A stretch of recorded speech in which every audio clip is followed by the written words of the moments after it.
Wuchang Fallen Feathers dropped out of nowhere for me personally. And I gotta tell you, it's weird, it's mysterious, and it's kind of incredible. But the biggest question is it worth your time as a casual player? Let's talk about it. So the brief TLDR of the game is you wake up to someone calling your name, you have no tutorial, you have no idea where you are, and apparently you're dealing with something called the feathering, which means you're slowly losing your memory and your humanity. Yeah, you're literally turning into a bird. So there are some girls that I know that have been dealing with the feathering long before this game came out. But as far as the mystery, it doesn't just pull you in, it holds you there. On the surface level, it might look like Wuchang Fallen Feathers doesn't do much different than other Souls-like out there, right? You have shrines that you pray to. When you pray to them, you revive all of your health, but also you replenish all of your flasks. But at the same time, all of the enemies that you defeated are now revived as well. But the real magic of this game is found in what it does differently. Now, I mentioned earlier that you are able to revive all of your health, but it also revives all of your enemies. But when enemies revive, they don't revive full health. And this is something that I found interesting, but it really ties into the world. See, there's a sickness going around called the feathering, and it's affecting many people. People are looking for medicine. So it makes sense that a lot of the enemies that you find, the humanoid enemies anyway, are a little bit less health because they're actually sick. So this really ties into the world and really adds to that immersion of what's going on. Another interesting system here is called the madness meter. And what this does here is it actually increases your damage done, but it also increases the amount of damage taken by the character. And this is a status effect that's built up by defeating humanoid enemies. The more humanoid enemies that you defeat, the more your madness meter goes up. But the more feathered enemies that you defeat, the more your madness meter goes down. So it's really a play for balance here. This is a really interesting system, and it's tied directly to the materials that you use to level up. The material that I'm talking about is called red mercury. Just like in other games like Elden Ring, for instance, right? You had grace that you would collect to be able to level up your stats and get stronger and improve your weapons and things like that. Here, red mercury is the same thing. It's used for the same reason. And just like in Elden Ring, if you happen to die, you can return to the site where you dropped your grace and recover it. Now, here's where Wuchang gets interesting. If you happen to be at full madness when you die, when you return to the site where your red mercury is, there will actually be a demon there waiting for you.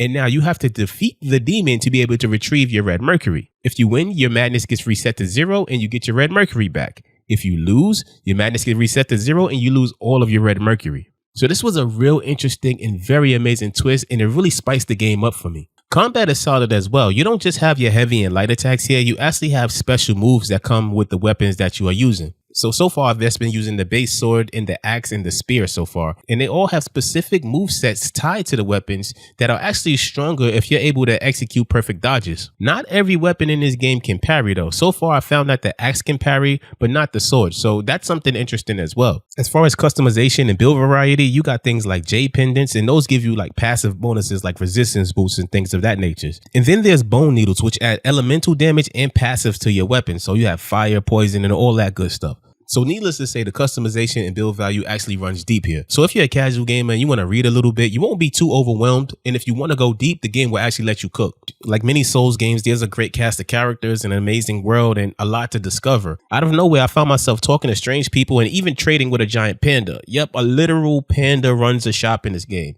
Awesome. But it all just kind of fits. The whole game feels like a dream. And speaking of dreams, you rest in a place called the Dream Realm. And this is how you heal, fast travel, and level up. But with all that good, I want to talk about where the game can actually improve also. So like many Souls games out there, the game doesn't spoon feed you, all right? There's no map in this game. There's no quest log. It's just vibes and breadcrumbs, and I like it. But at the same time, I do feel like we need some more when it comes to the navigation front. So as of right now, the only thing that you have in terms of navigation is a compass. And the compass, in my opinion, is straight whack. And how it works is if there are NPCs or people that you can talk to in the game, they will be highlighted as yellow icons around the compass. And if there are shrines that you have yet to find in the area, there's just a red arrow on the compass that's kind of pointing in the general direction, but you really can't find it that easily using this alone. There was one point I was in the same building as a shrine and I just couldn't find the shrine because I had no idea where it was. It said it was in the direction and I could blindly follow it in that direction, but I could not find the shrine. I had to search around and really get creative to find the shrines that were in my area. Not being able to find shrines is very frustrating. I found myself taking a minute run back and forth to a boss at one point because I couldn't find the shrine that was in the area of that boss. So I would face that boss, I would get murked, I would go all the way back to a shrine that was kind of out of the way. I would have to run all the way back to the other side of the map just to fight the boss again because I couldn't find a shrine. It wasn't until I buckled down and said, okay, let me look around and search around here outside of the compass to find a shrine when I actually found one that was close. So as far as the map and navigation, it definitely needs a tune-up. As far as the performance goes, I haven't had many problems. I've been playing on Series S and I've had about one crash since I started, and that was on day one. And the game did struggle a little bit when you're loading in different sections of the map. I did see some stuttering there, but it wasn't enough to take me out of the experience. Now, as far as the difficulty and accessibility, like, the game isn't easy, and don't get it twisted, you will die, but it's not punishing for the sake of it. It's like any other Souls game where you have to really pay attention to the attack patterns of the enemies that you're facing. They're not too bad. They're not the worst I've ever experienced like First Berserker Kazan's enemies, but at the same time, you do have to pay attention. It will take some work to defeat them.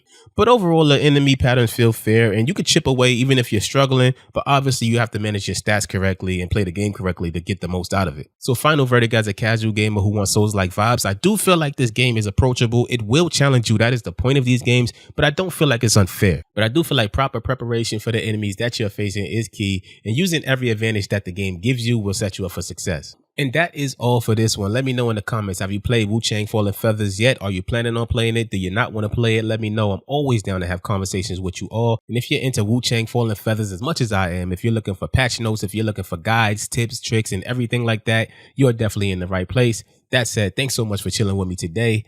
I will see you in the next one. Peace.